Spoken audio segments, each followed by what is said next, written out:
তাহলে বাবা আজকে নূপুর বলছে চরণে থাকবো, কারণ চরণ ভালো জায়গা। আর চূড়া মনে মনে চিন্তা করছে বারে বা, তার মানে আমি ভালো জায়গায় নেই। ভগবানের চরণগুলো ভালো জায়গা, মাথাটা ভালো জায়গা নয়, কারণ মাথা কেউ চায় না। তাই বলছে হে গোবিন্দ আমি আর তোমার মাথায় থাকবো না। ভগবান চমকে উঠলেন, কি বললে চূড়া?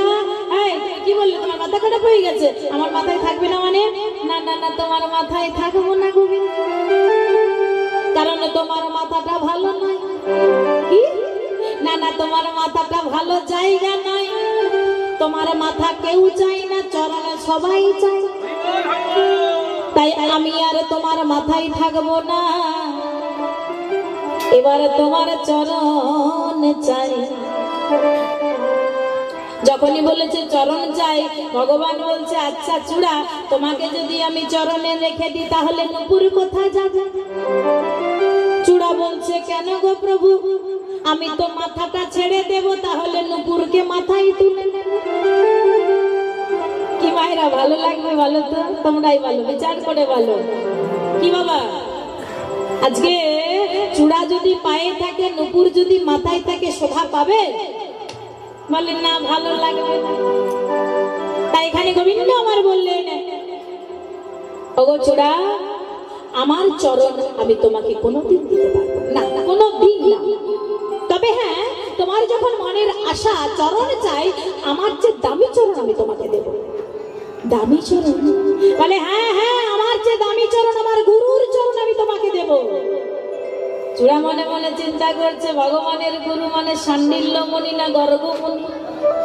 ভগবান তখন বললেন ও চূড়া, আমার দীক্ষা গুরু নয়, শিক্ষা গুরু নয়।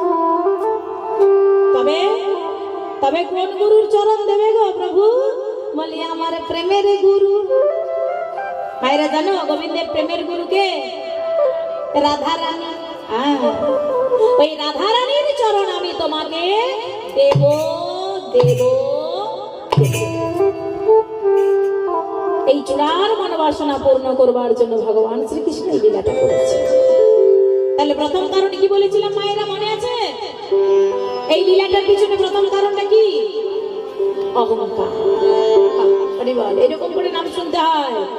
কীর্তন গান শুনতে এসে গল্প করে সময়টা পার করে দিলাম, এবার কীর্তনিয়া বাসায় চলে গেল, চলো আমরা হয়ে গেল, কোনো লাভ নেই। তাহলে কীর্তনিয়া কি বলছে সেই কথাগুলো শুনতে হবে, আর কথাগুলো শুনলে কীর্তনিয়া যদি কোনো প্রশ্ন করে সে প্রশ্নের উত্তরও বাবা দেওয়া যায়। হরি বল, হরে কৃষ্ণ। কি ভাইরা, তা এক মনে একজন ভক্ত সাদা জামা, ওই পাঞ্জাবি ধুতি পরে একজন কীর্তনিয়া কীর্তন করছে, কীর্তনিয়ার সামনে বসেছে। কেমন করে কীর্তন শুনতে হয় দেখো। কীর্তনিয়ার সামনে বসেছে, এবার কীর্তনিয়া কি করছে না, ভগবানের মহিমা কথা বর্ণনা করছে, ভগবত কথা আলোচনা করছে, ভগবানের কথা আলোচনা করছে। আর কীর্তনিয়ার পাশে সামনেই যে একজন ভদ্রলোক সাদা ধুতি পাঞ্জাবি পরে বসে আছে, গলায় তুলসীর মালা, কপালে তিলক। হ্যাঁ, তা ওই কীর্তনিয়া কথা বলতে বলতে ওই যে ভক্তটির সারা শরীর একেবারে থুতুতে ভিজে গেছে। সামনে বসেছে আর কীর্তনিয়া কীর্তন করতে করতে মুখ দিয়ে থুতু বেরোচ্ছে, থুতু বেরোচ্ছে। এই থুতুতে কি হয়েছে, সারা পাঞ্জাবিটা প্রায় ভিজে গেছে মুখের থুতুতে। সে আর থাকতে পারলো না, তাড়াতাড়ি করে উঠে বলছে এই যে মশাই, থামুন তো, থামুন। আপনি এত ভক্ত কন্ট্রোলে রাখবেন কি করে? নিজের থুতু থেকে কন্ট্রোল করতে পারছেন না? আমি আপনার সামনে বসে আছি আর আপনার মুখের থুতুতে আমার সারা শরীর একেবারে ভিজিয়ে দিলেন, পাঞ্জাবি পুরো প্রায় ভিজে গেল, থামুন তো। এবার কীর্তনিয়া কি বলবে? ও বাবা, হ্যাঁ, কীর্তনিয়া আবার কি বলছে দেখুন। কীর্তনিয়া তখন বলছে কি, এই যে বাবা আপনি চুপ করে বসুন, আপনার ভাগ্য খুব ভালো। মানে আপনার মুখের থুতু দিয়ে আমার পাঞ্জাবিটা ভিজিয়ে দিলেন, সারা শরীরটা ভিজিয়ে দিলেন, সামনে বসেছি বলে, আর বলছেন ভাগ্য ভালো। বলে হ্যাঁ, আপনার ভাগ্য ভালো। বলে আমার মুখ থেকে থুতু বেরোচ্ছে না। বলে তবে? বলে আমার মুখ থেকে গঙ্গার জল বেরোচ্ছে। কারণ গঙ্গার সৃষ্টি কোথা থেকে? কোথা থেকে মায়েরা জানো গঙ্গার সৃষ্টি? হরি বল, হরে কৃষ্ণ। গঙ্গা সৃষ্টি হচ্ছে নারায়ণের চরণ থেকে, তাই তো? তাহলে নারায়ণের চরণ থেকে যদি গঙ্গা সৃষ্টি হয়, আমি আজকে কার কথা আলোচনা করছি? ভগবানের কথা আলোচনা করছি, নারায়ণের কথা আলোচনা করছি। তার মানে আমার মুখ থেকে থুতু বেরোচ্ছে না, আমার মুখ থেকে গঙ্গার জল বেরোচ্ছে। এবার সে ভদ্রলোক মনে মনে চিন্তা করছো, তার মানে কীর্তনিয়ার মুখের ভেতরে গঙ্গা আছে। হ্যাঁ, ওই গঙ্গার জল বেরোচ্ছে, তার মানে কীর্তনিয়ার মুখের ভেতরেই গঙ্গা আছে। তাড়াতাড়ি করে এবার সে চলে গেল, উঠে চলে গেল, হরিবাসর থেকে উঠে চলে গেল। আর হরিবাসর থেকে উঠে গিয়ে বাড়ির থেকে এসেই আর কীর্তনিয়াকে বলছে, এই যে মশাই একটু হাঁ করুন তো। বলে মানে একটু হাঁ করুন না, একটা মাটির হাঁড়ি নিয়ে এসেছে। সে কীর্তনিয়া মনে মনে চিন্তা করছে, তাহলে হয়তো আমার জন্য নলেন গুড়ের 10 টাকা সাইজের মিষ্টি এনেছে, কীর্তন খুব ভালো লেগেছে, মিষ্টি নিয়ে এসেছে। একটু হাঁ করেছে, বলে না ওইটুকু হাঁ করলে হবে না মশাই, একটু বড় হাঁ করুন। বলে একেবারে 15 টাকা সাইজের এনেছে। এবার কীর্তনিয়া কি করেছে না, একটু বড় হাঁ করেছে।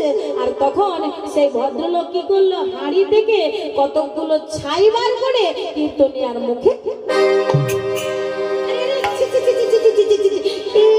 আপনি কি দিলেন আমার মুখে? আপনি এভাবে ছাই দিলেন কেন? বলে আরে মশাই শুনুন, আমার বাবা এই লকডাউনের সময় মারা গিয়েছিল।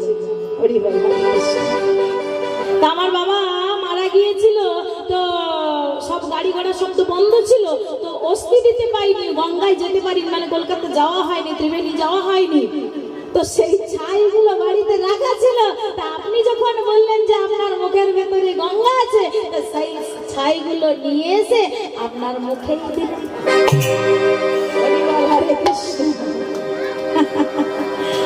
যাই হোক, ও মায়েরা, তোমরা অনেক দূরে বসে আছো, কোনো চিন্তা নেই, কিন্তু নাম শুনতে হবে এক মনে। হরি নামে একেবারে বলো না, প্রেমানন্দে নিতাই গৌর সীতানাথ হরি হরি বল। মায়ের একবার জোরসে করে বলুন ধ্বনি।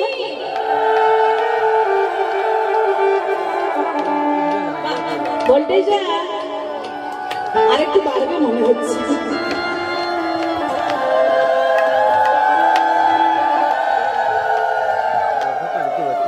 আজকে এখানে যদি কেউ ফাঁকা ফাঁকি দেন, তাহলে কিন্তু ক্যামেরার মধ্যে ধরা পড়ে যাবে। হ্যাঁ, দেখেছেন আমাদের ইউটিউব দাদা এসে বসে আছে, কিন্তু যদি ফাঁকি দেন ক্যামেরাতে ধরা পড়ে যাবেন। কোনোদিন যদি ইউটিউব চ্যানেলটা দেখেন, দাদা ভাই আপনার চ্যানেলটার নামটা একটু বলুন। সঙ্গীত স্টুডিও বাংলা। সঙ্গীত স্টুডিও বাংলা, হ্যাঁ। এই চ্যানেল আপনারা যদি দেখেন বা সাবস্ক্রাইব করেন, তাহলে আপনারা দেখতে পাবেন, এই কীর্তনটাও দেখতে পাবেন, বা বিভিন্ন রকমের অনুষ্ঠান আপনারা দেখতে পাবেন। এবং আজকে যদি আপনারা বসে বসে ফাঁকি দিচ্ছেন, সেটাও কিন্তু দেখতে পাবেন, কারণ এই ক্যামেরার মধ্যে ধরা পড়ে যাচ্ছে। তাহলে সবাই মিলে বলুন, প্রেমানন্দে নিতাই গৌর হরি বল, হরি বল। হরি নামে একেবারে বলো না, কৃষ্ণ নামে একেবারে বলো না। এই হরি নাম জপয় বিরাম, হরি নাম জীবনের সাধনা। হরি নামে একেবারে বলো না, কৃষ্ণ নাম একেবারে বলো না। এই হরি নাম জপয় বিরাম, হরি নামে জীবনের সাধনা, হরি নামে জীবনের সাধনা। হরি বলো ভাই, হরি নাম ছাড়া গতি না। হরি বলো ভাই, হরি নাম ছাড়া গতি না। হরি নাম একেবারে বলো না, কৃষ্ণ নাম একেবারে বলো না। এই হরি নাম জপয় বিরাম, হরি নাম জীবনের সাধনা। হরি নামে একেবারে বলো না, কৃষ্ণ নাম একেবারে বলো না। এই হরি নাম জপয় বিরাম, হরি নামে জীবনের সাধনা।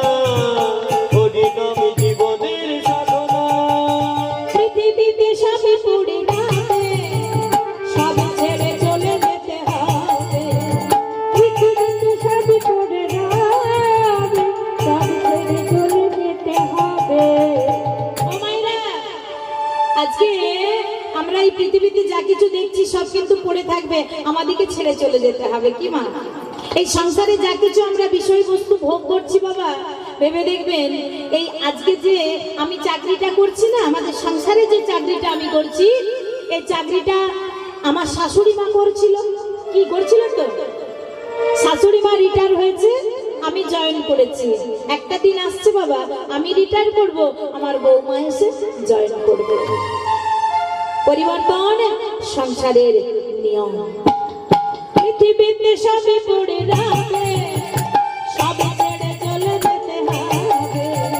পৃথিবীতে সবই পড়ে যাবে, সবই ছেড়ে চলে যেতে হবে।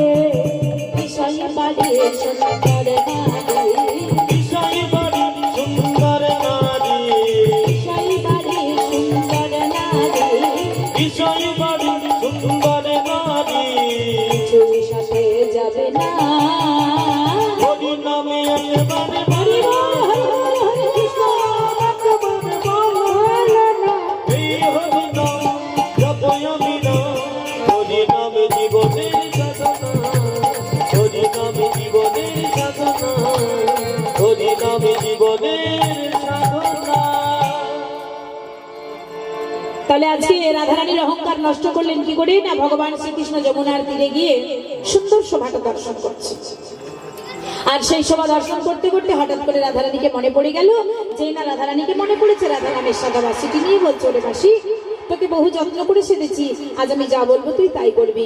বাসি রে, রাধা বলে বাজাবো, রাধা ছাড়া অন্য কেউ যেন না শুনতে পায়। তাই প্রাণ গোবিন্দ আমার যমুনার তীরে বসে বসে বাবা রাধার নাম ধরে ধরে বংশী ধ্বনি করছে।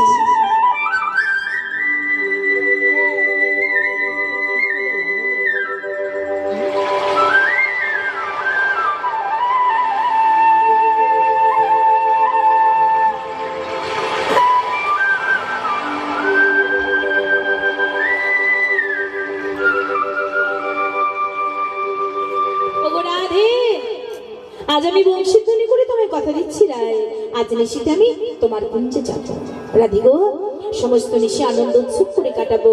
ওরাই তুমি তোমার গোবিন্দ মন্দিরটা সুন্দর করে সাজিয়ে রাখবে।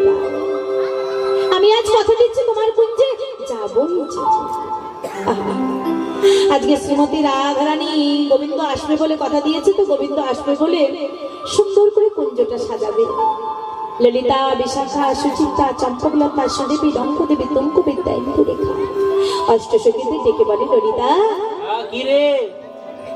ওরে ও বিশাখা, হ্যাঁ রে বল বল, আজ আমার গোবিন্দ কি বলেছে জানিস? কি বলেছে রে? আজ বলেছে নিশীতে গোবিন্দ আসবে, সমস্ত নিশি আনন্দ উৎসব করে কাটাবে। হ্যাঁ, ওরে ও ললিতা, সুন্দর করে গোবিন্দ মন্দিরটা সাজাতে হবে না? আচ্ছা বাবা, ছোট্ট করে একটা কথা বলি, আমরা এই দেহ মন্দিরটা সুন্দর করে সাজাতে পারি না বলে কিন্তু আমাদের গোবিন্দ আসেন না বাবা। এই দেহ মন্দিরটা যদি আমাদের ঠিক মতো সাজানোর মতো করে সাজাতে পারতাম কি মা, কোনোদিন না কোনোদিন গোবিন্দ আমাদের এই দেহ মন্দিরে আসতেন কি আসতেন না? হ্যাঁ, কিন্তু আমরা ঠিক মতো সাজাতে পারি না। যেমন দেখুন, একটা মন্দিরকে তৈরি করে ইট, বালি, রড, সিমেন্ট এই সমস্ত কিছু দিয়ে একটা মন্দিরকে তৈরি করে রাজমিস্ত্রি। সেই মন্দিরে বিগ্রহ স্থাপন করে কে? বিগ্রহ স্থাপন করে ব্রাহ্মণ, হোম যাগ যজ্ঞ করে বিগ্রহ স্থাপন করে। মন্দিরের বাইরে বড় বড় অক্ষরে লেখা থাকে বাবা, যে মন্দিরের পবিত্রতা বাজাই করবে। হরি বল, হরে কৃষ্ণ। আমরা কিন্তু অক্ষরে অক্ষরে পালন করি মন্দিরের পবিত্রতা, মাগো বাজাই করি। কেমন না, ওই মন্দিরের ভেতরে আমরা কেউ ধূমপান করতে পারবো না, পারবো? মন্দিরের ভেতরে কেউ মদ্যপান করতে পারবো না, মন্দিরের ভেতরে কেউ আঁশ জাতীয় জিনিস সেবা করতে পারবো না। কি মা পারবো বলো? পারবো না। ওই মন্দিরের আমরা পবিত্রতা বাজাই করি, কিন্তু বলুন তো 100% গ্যারান্টি দিয়ে কেউ বলতে পারবেন যে ওই মন্দিরের ভেতরেই ভগবান আছে? কি বলা যাবে? না, বলা যাবে না। থাকতেও পারেন না থাকতেও পারেন, গ্যারেন্টি দিয়ে বলতে পারবো না। তাহলে বলুন তো আমাদের এই দেহ মন্দিরটা কে তৈরি করেছে? কি মায়েরা? তাহলে কে বানালো এমন ঘর? ধন্য কারিগর। তাহলে সেই কারিগর আমাদের এই দেহ মন্দিরটা তৈরি করেছে। এই দেহ মন্দিরের ভেতরে তিনি আছেন, ভগবান আছেন, আছেন। প্রত্যেক মুহূর্তে আমরা প্রমাণ পাই, বুকে হাত দিয়ে দেখুন, বুকটা tick tick tick tick tick tick tick tick tick কি বাবা করছে না? শ্বাস প্রশ্বাস নিচ্ছি, তার মানে আমরা প্রমাণ পেয়ে যাচ্ছি যে প্রত্যেক মুহূর্তে ভগবান এই দেহ মন্দিরটার ভেতরে রয়েছে। অথচ আমরা এই দেহ মন্দিরের পবিত্রতা বজায় করতে পারি না। কি মায়েরা পারি? বলে এই দেহ মন্দিরে আমরা ধূমপান করছি, এই দেহ মন্দিরে আমরা মদ্যপান করছি, এই দেহ মন্দিরে আমরা পান দক্তা গুটকা তিরাঙ্গা বিমল, সত্যি তো বিমল, এই সমস্ত কিছু আমরা সেবা করছি। এই দেহ মন্দিরে আমরা আঁশ জাতীয় জিনিস ভেতরে দিচ্ছি, কি মা দিচ্ছি না? অথচ আমরা প্রমাণ পাচ্ছি যে ভগবান রয়েছেন, ভগবান দেহটা তৈরি করলেন, ভগবান দেহ মন্দিরের ভেতরে রয়েছেন, অথচ আমরা এই দেহ মন্দিরের পবিত্রতা বজায় করতে পারছি না। তাহলে ভগবান আসবেন কি করে? তাই ভগবান এসে আমাদের কোনোদিন দেখা দেয়নি, কিন্তু যদি আমরা দেহ মন্দিরটা সাজাতে পারি, কোনোদিন না কোনোদিন ভগবান আসবে। তাই আজকে রাধারানী ললিতাকে বলছে, ললিতা তোমরা কুঞ্জ সাজাও গো।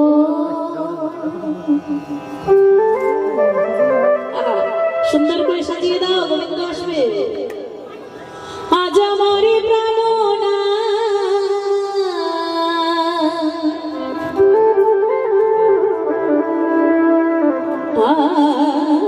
আসিতে পারে।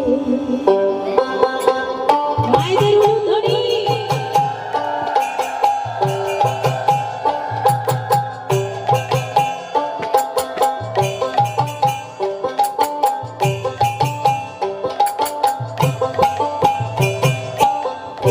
সাজাও গো, আজ আমার প্রাণনা আসিতে পারে।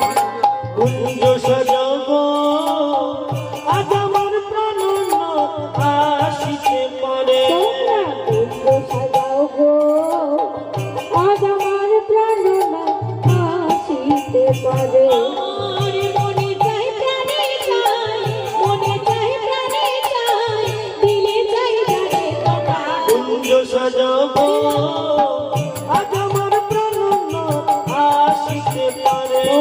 কুঞ্জ সাজাও গো, আজ আমার প্রাণনা আসিতে পারে। সত্যি কোকিল ডাকে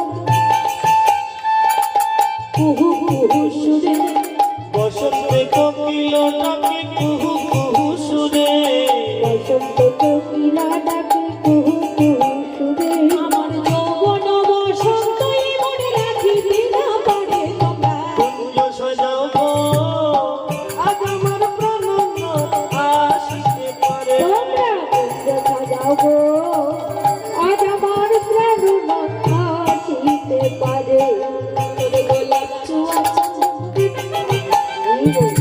ছিটাইয়া দাও ঘরে, আতর গোলাপ চুয়া চন্দন ছিটাইয়া দাও ঘরে। চুয়া চন্দন ছিটাইয়া দাও ঘরে। আতর গোলাপ চুয়া চন্দন ছিটাইয়া দাও ঘরে। সাজাও গো ফুলের বিছানা পবিত্র করে তোমরা। কুঞ্জ সাজাবো, আজ আমার প্রাণনা আসিতে পারে। তোমরা কুঞ্জ সাজাও গো, আজ আমার প্রাণনা আসিতে পারে। আসিলে আসিতে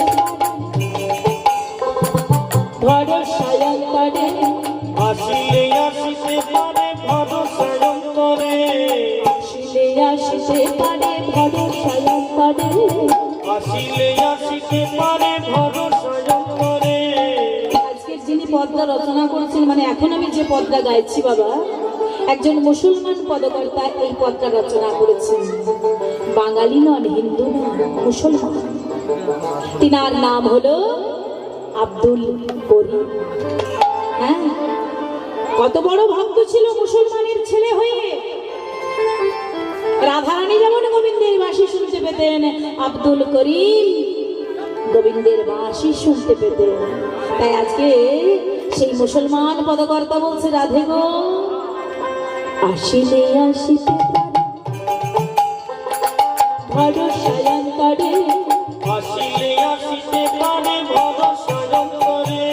করিম কহে পাইলা দিয়ার ছাইরা দিতাম তারে তোমরা। কুঞ্জ সাজাবো আজ আমার প্রাণ আসিতে পারে।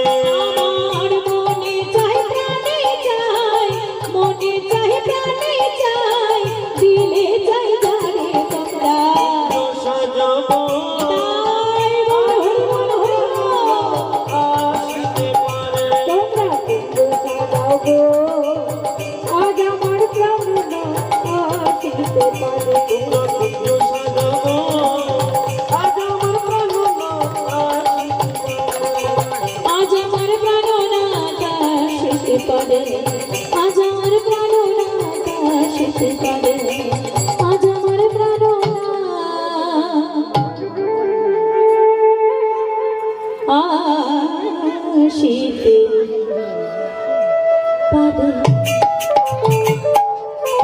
মধুর গলায় দেবে বলে অতি যত্ন করে রাধারানী একটি ফুলের মালা গাঁথলো। কত আশা গোবিন্দ আসবে তো। নিশীতে বন্ধুর চাঁদ মধু দর্শনে করবে বলে দেবী জ্বালালো,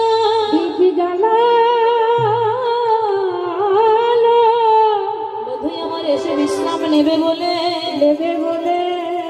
ফুলের সেজ বিছালো। সে বিছালো মালা গেতে দিবি জেলে সেজ বিছিয়ে পথপানে চেয়ে বসে আছে। ওই বুঝি আমার বন্ধু এলো, ওই বুঝি আমার বন্ধু এলো। গাছ থেকে শুকনো পাতায় শিশির বিন্দু পড়লে তার যে শব্দ হয়, সেই শব্দ শুনে শ্রীমতী রাধা ছুটে কি যেন শব্দ হলো। তাহলে কি আমার গোবিন্দ আসছে? এলো এলো করে বসে রইলো। সারা রাত্রি পেরিয়ে গেল বাবা, গোবিন্দ এলো না। ঋষি শেষ, ভোরের বেলা কুঞ্জের ডালে বসে পাখিরা কিচমিচ করে ডাকছে। আজকে গোবিন্দ আমার আসবো বলে আসলেন না। রাধারানী বলছে, ললিতা রে শুনতে পাচ্ছিস? হ্যাঁ, ভালো করে চেয়ে দেখ, ঋষি শেষ হয়ে গেছে, ভোর হয়ে গেছে। আর ভোরের বেলা আমি কত আশা করে এলাম, আমার গোবিন্দের সঙ্গে মিলন হবে বলে কত আশা করে এলাম। কিন্তু ললিতা রে আমি বধুর লাগিয়া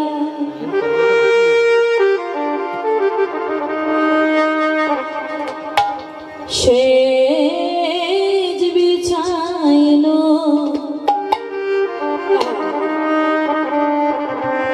আমি গাঁথিল ফুলের ওরে ললিতা রে।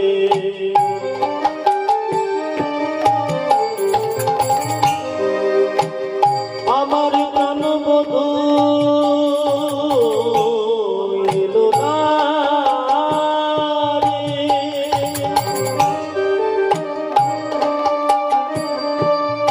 আমি কত যত্ন করে মালা গেঁথেছিলাম,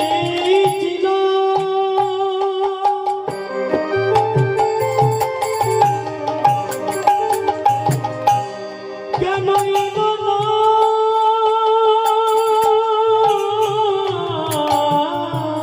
রে।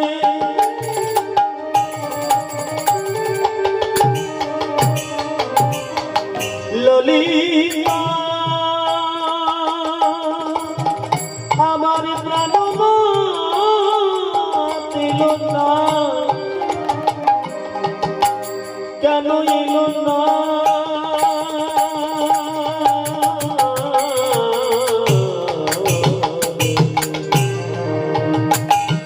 কেন এলো না।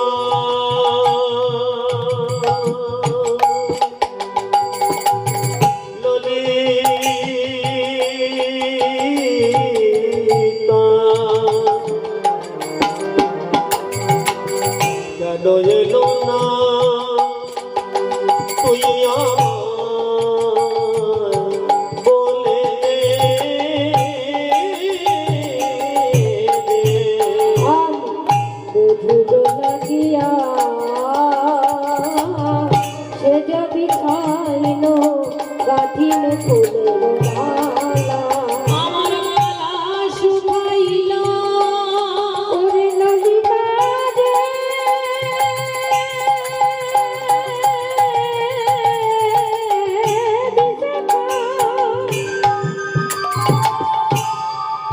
আমি সারা নিশি জেগে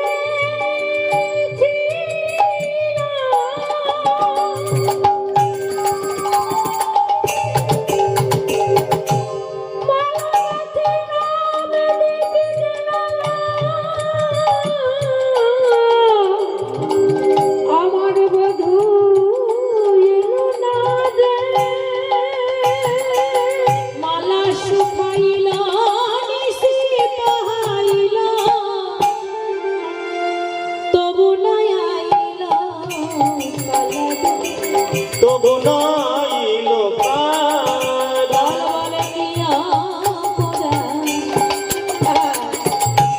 করেছিলাম কিয়া পড়া করেছিল আসবো বলে এলো না গো কিয়া পড়া করেছিল আমি এলাম কি করে?